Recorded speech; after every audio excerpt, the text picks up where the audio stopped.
"This war was stupid," said Jesse. Evan nodded in the dark. Just then they heard the sound of thunder booming in the distance, then more and more, until the whole house shook. "The fireworks!" shouted Jesse. "Oh, snap!" shouted Evan. Jesse and Evan raced down the stairs. At the bottom, they found their mother sitting on the last step, watching the sky through the sliding screen door. "Why didn't you call us?" said Evan. "We're missing the fireworks," said Jesse. "Oh, I figured whatever the two of you were talking about was more important than a fireworks show." Mrs. Tresky turned to look at her kids. "Did you work it out?" Evan and Jesse nodded, just as the Roman candle exploded in the sky. "Not a bad seat," said Mrs. Tresky, patting the step. "Enjoy." For 20 minutes, the night sky was alive with wagon wheels, party-colored dahlias, and the whistling glitter palms. Evan, Jesse, and Mrs. Tresky sat watching, silent but for the occasional "ooh" and "ah" that seemed to escape from their lips like hissing air from an overblown tire. When the last of the fireworks bloomed and then faded, Evan, Jesse, and Mrs. Tresky sat in the darkness, waiting. No one said anything for several minutes, and then Jesse whispered, "It's over." Yes, it was over. "Wait," said Evan. "What was that?"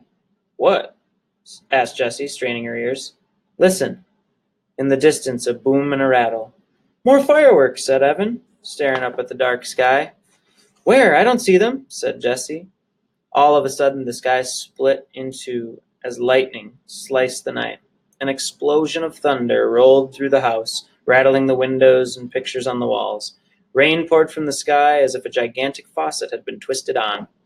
"Yow!" shouted Mrs. Tresky, leaping up from the step. "Battle stations!" Every window in the house was wide open, so Evan, Jesse, and Mrs. Tresky ran from the top floor to the bottom, shutting windows and sopping up puddles. The rain came down with the fury and impatience of a 2-year-old having a tantrum.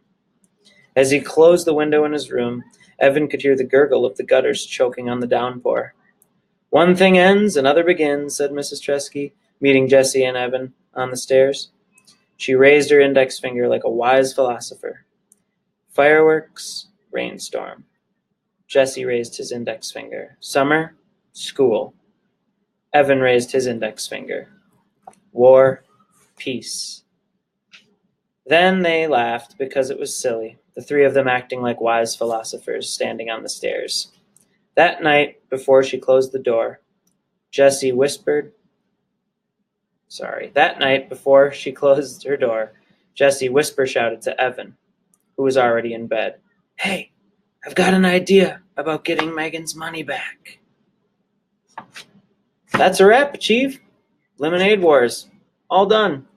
Feels good to finish a whole book. Read.